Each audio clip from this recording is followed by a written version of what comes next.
Efectivamente, yo tengo una posición tomada académicamente en las clases que imparto, tanto en la escuela judicial como en posgrado. Y también he planteado en su momento, ya en febrero del 2020, una excepción de inconstitucionalidad, argumentando de que el artículo 243 del Código Penal, la declaración falsa, no es aplicable a las declaraciones ante la Contraloría General de la República, y te explico cuáles son esos argumentos. En primer lugar, y olvídate ahora de la inconstitucionalidad, te voy a plantear qué es lo que realmente se pretende castigar en el 243. Lo que uno lee en el texto del 243 es lo que se denomina el enunciado normativo. Ahora, la norma, es decir, qué se prohíbe, qué se permite, se extrae del significado de lo que se escribe. Para extraer el significado uno tiene que realizar una actividad interpretativa. Y esto tiene unos pasos. El primer paso es la interpretación gramatical, es decir, yo tengo que saber qué significa eso en el idioma castellano, que es el nuestro. Si yo tomo la palabra declaración, voy a ver que la cuarta acepción establecida en el diccionario de la RAE señala que es una manifestación formal con efectos jurídicos, especialmente que hacen partes, testigos o peritos en un proceso. Es decir, requiere la existencia de un proceso. Es decir, donde hayan dos partes y un tercero imparcial que decida la cuestión. Si yo voy al siguiente paso, que es la interpretación histórica, debo ir a la fuente del artículo 243. ¿Y cuál es la fuente del artículo 243? El parágrafo 153 del Código Penal alemán. O sea, nosotros traemos el 243 del Código Penal, traemos del parágrafo 153 del Código Penal alemán. ¿Qué dice la doctrina de ese país, con la cual el doctor también está familiarizado en los comentarios más conocidos de Schonke Schroeder o de Wessels, de la parte especial?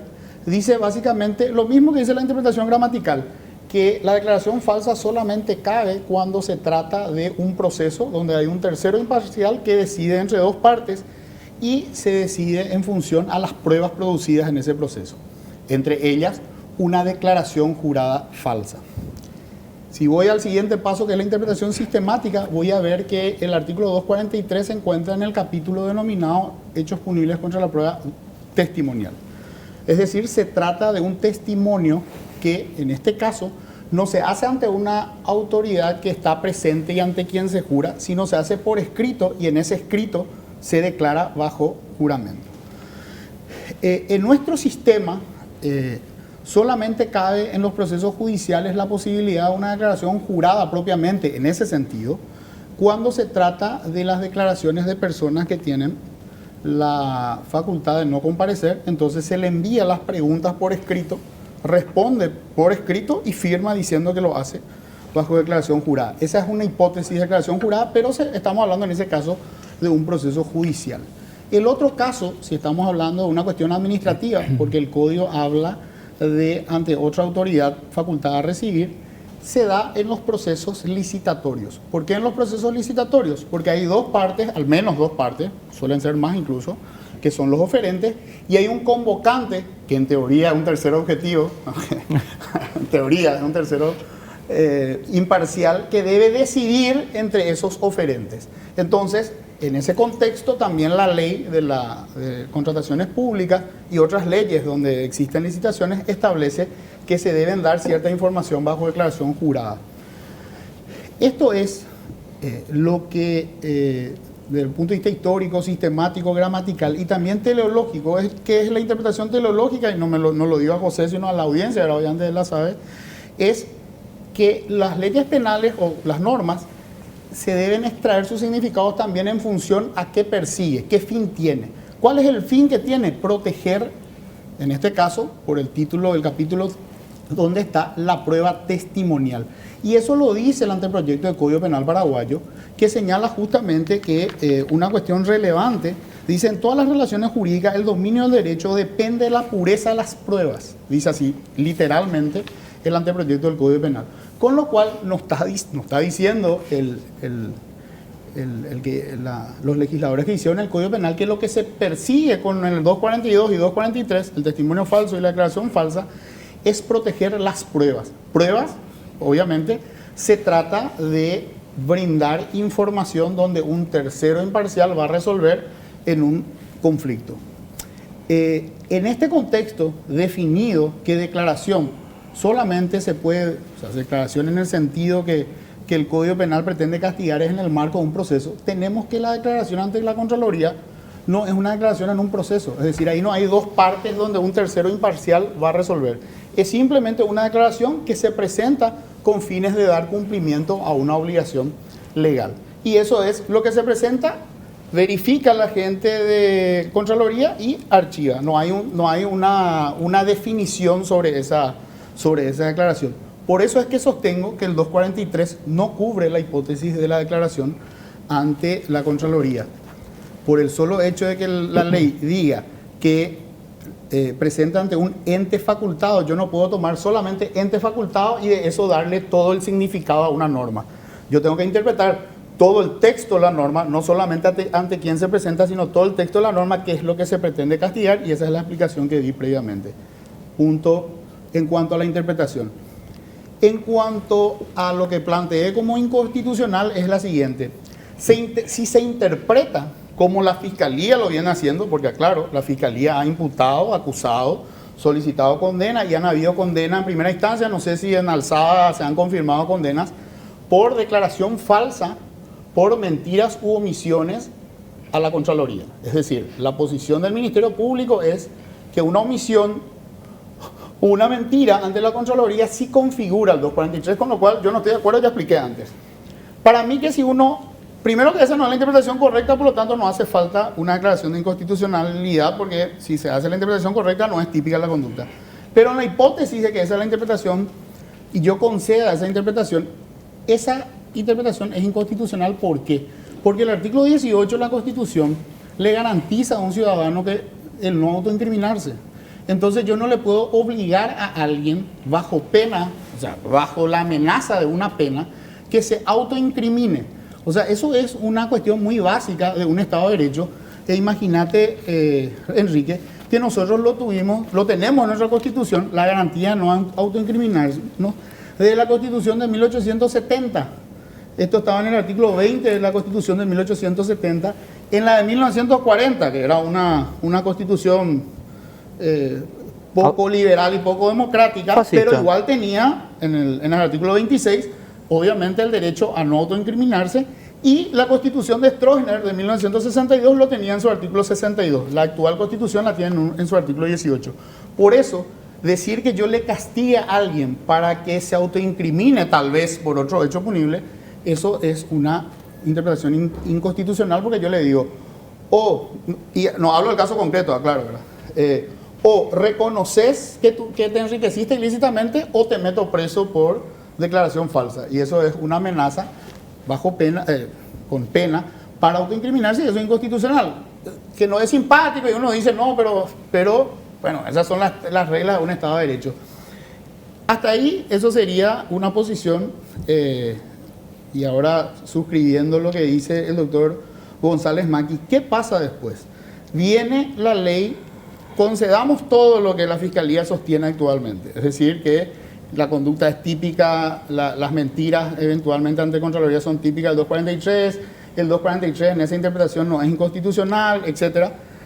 Concedamos todo eso, o sea, concedo todo eso. Ahora viene la ley 5033, que en primer lugar, y ahí sí tengo una pequeña diferencia con el doctor, pero solamente en el énfasis. En realidad lo primero es lo cronológico, es decir, es una ley posterior. Y lo que leíste, el artículo 7 dice, cuando no se refiera, dice, en realidad el artículo 7 te aclaro, espero que alguna vez le llames al doctor Daniel Mendonca para que te hable. El artículo 7 hace una crítica terrible el artículo 7, porque lo que leíste es sumamente confuso. Dice, las leyes especiales no derogan a las generales, salvo que se refieran específicamente al tema. Y eso es justamente el tema de la ley especial, o sea, cuando se refiere específicamente a un tema. Y si vamos a ir a una cuestión de especialidad, la ley 5033 se refiere específicamente a las declaraciones juradas ante la Contraloría. El Código Penal no. El Código Penal dice declaraciones juradas en general. La ley 5033 establece específicamente, con lo cual claramente es una ley especial y aparte posterior. ¿Y qué dice esta ley en su artículo 14? Que básicamente la Contraloría es la que tiene que hacer una verificación y si considera que hay alguna irregularidad, remitir al Ministerio Público. Pero aclaro, tampoco la ley 5033 dice que deba remitir al Ministerio Público por declaración falsa. Simplemente dice que deba remitir al Ministerio Público por declaración falsa en función a que en el proceso de verificación se le puede solicitar al declarante que remita evidencias sobre lo que declaró y tal vez en ese contexto puede presentar un documento falso, por ejemplo. O otra opción, que Contraloría considere que hay un enriquecimiento ilícito y obviamente remite u otro delito, una evasión impositiva, o cualquier otro delito, ¿verdad?, que verifique esa. Gracias, Ricardo. José, todo tuyo. Muy bien. Tengo que reconocer en primer lugar, para ser honesto intelectualmente, que José Ignacio el día de ayer no solamente me dio su opinión, sino que me envió su dictamen. O sea, yo leí varias veces el dictamen de José Ignacio, lo revisé, estudié muchísimo, porque es un argumento muy bien estructurado, ¿verdad?, igual que el de Ricardo. El tema de la excepción no conocía y no quiero entrar mucho en ese tema porque me parece interesante el planteamiento, pero no conozco, no lo estudié. Sí, el tema de la tipicidad. Y quiero decir lo siguiente en contraposición a ambas posturas. Primero, el artículo 243, que es la declaración falsa, es un delito, y esto está también en esos comentarios que mencionó Ricardo del Código Alemán. Sobre eso tengo una pequeña puntualización a mi criterio del parágrafo 156, no el 153 del Código Alemán. Pero eso al margen. Pero se trata de eso, se trata de la declaración falsa, una declaración jurada falsa. Ese es el término en alemán, Eidlichkeit, ¿verdad? Entonces, estos delitos son delitos de peligro abstracto. Esto significa, cuando la persona realiza la conducta, se consuma. Yo no necesito probar que haya ningún daño, nada, ¿sí? No hay ningún resultado que tenga que ocurrir acá. Acá, como lo dijo Ricardo, lo que se protege es la integridad de un acto jurídico que puede tener valor probatorio. Eso es lo que se protege en estos tipos penales. Por eso el que declara falsamente en un juicio, que es otro delito, no importa si se le condena o se le ayuda a quien él declaró falsamente, ¿verdad? Basta con que él lo haya hecho falsamente y está consumado. Y igual pasa en la declaración jurada falsa. Esta declaración jurada, en el caso de la Contraloría, y ahí realmente no entiendo, esa parte del argumento de José Ignacio no entiendo bien, ¿por qué lo de la Contraloría no sería una declaración jurada? O sea, ¿por qué eso no entraría dentro del concepto de declaración jurada? No entiendo el argumento ahí, ¿verdad? No encontré ningún argumento ni en su dictamen ni en lo que dijo hoy.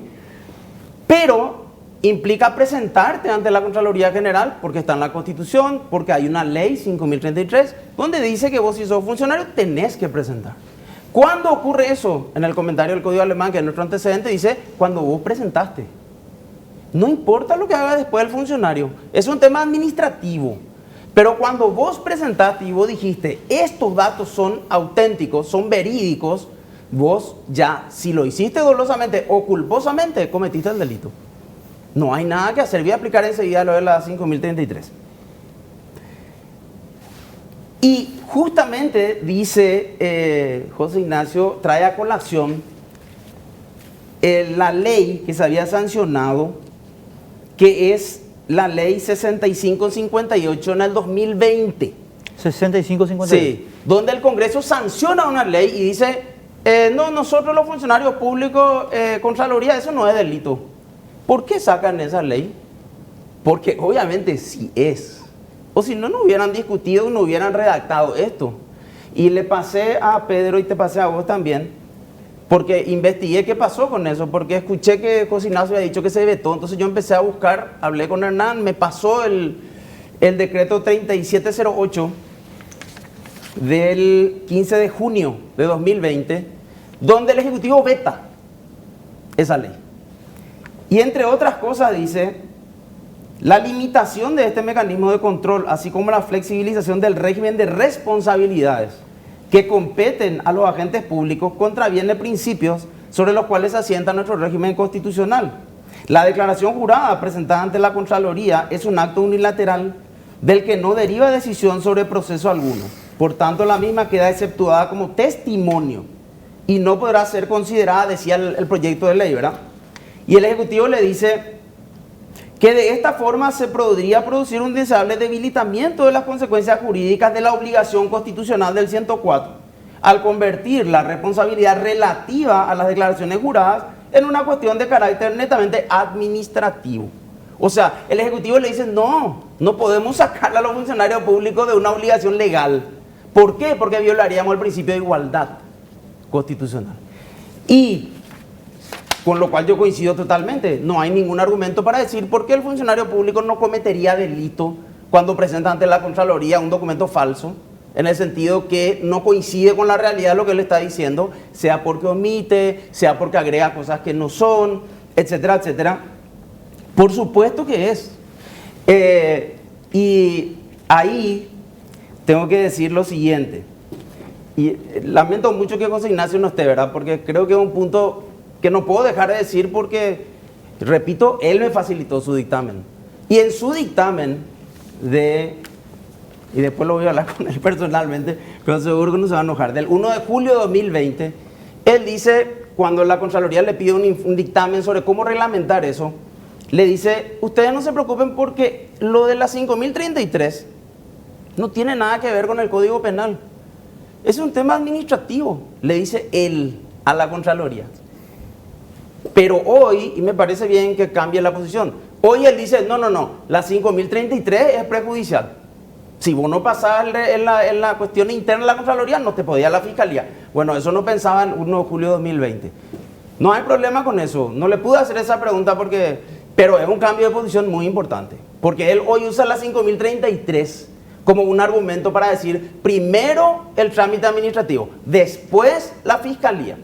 En verdad, ni el Código Penal, ni la 5033 dicen que eso sea prejudicial.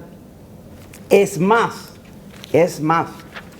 el artículo 14, que él menciona como su argumento más importante de la 5033, dice en su primer párrafo, que es el que él menciona, culminadas las verificaciones y comprobaciones respectivas, y de determinarse, y acá viene algo fundamental, la existencia de omisión o error no imputable al declarante, la Contraloría de la República notificará al mismo para que realice la rectificación. O sea, la posibilidad de que rectifique es solamente si no proviene de él. Si proviene de él, no se aplica el párrafo primero, porque dice no imputable. Y eso dice José Ignacio en su dictamen de julio de 2020. No imputable quiere decir no viene de él. O sea, vino de un informe que él presentó, ¿verdad? O de una tasación que él presentó, no provino de él la declaración. ¿Sí? Entonces, ese párrafo de que tiene que haber un procedimiento previo, únicamente en los casos en que el documento o la información no provenga del declarante. Porque el segundo párrafo dice, si surgieran indicios de que la omisión o error fuere con dolo imputable al declarante, la Contraloría denunciará el hecho ante el Ministerio Público o a la autoridad jurisdiccional. O sea, cuando proviene de él, no es de un tercero, lo siento, declaraste falsamente. Independientemente del trámite administrativo que la Contraloría haga y le pida informe, lo que sea, me apoyo en el dictamen de José Ignacio. Es un tema administrativo, no tiene nada que ver con lo penal. En lo penal, y ese es otro tema que señaló José Ignacio, y creo que hay un error, o sea, estoy en contra de esa interpretación, cuando él dice, esto puede ser una condición objetiva de punibilidad que primero se tiene que probar. Las condiciones objetivas de punibilidad, o sea, cuando la ley te dice, primero tenés que probar esto, después le voy a castigar, tienen que estar expresamente. Eso no está en el Código Penal. En ningún lado dice que la Contraloría tiene que terminar primero para que yo después vea si le voy a imputar o no. El artículo 243 dice, presentaste una declaración jurada falsa, cometiste un delito, ¿verdad? ¿Qué surge de eso? El fiscal te tiene que llamar y te tiene que decir, ¿qué pasó acá, señor? Usted declaró falsamente, esto no coincide, y usted dijo que esto no estaba bien. ¿Cuál es la explicación? Y puede ser que su explicación sea, mi computadora no funcionaba, no era mi clave, yo no sé usar Word, no sé. Puede ser muchas cosas. Y la fiscalía le puede creer también. Y le puede sobreseer. Lo que la fiscalía no puede hacer es dejar de abrir la investigación. Y tampoco es válido el argumento del artículo 7 del Código Civil, que vos leíste, que dice José Ignacio, porque para mí es clarísimo. Ni la ley especial deroga la general, ni la general deroga la especial. Porque ambas son leyes, simplemente por eso. Y la excepción es que se refiera específicamente. La 5033 se refiere al 243 del Código Penal. No. Entonces, ¿no es una ley penal? No. Dice en la 5033 derógase el artículo 243 o modifíquese. No.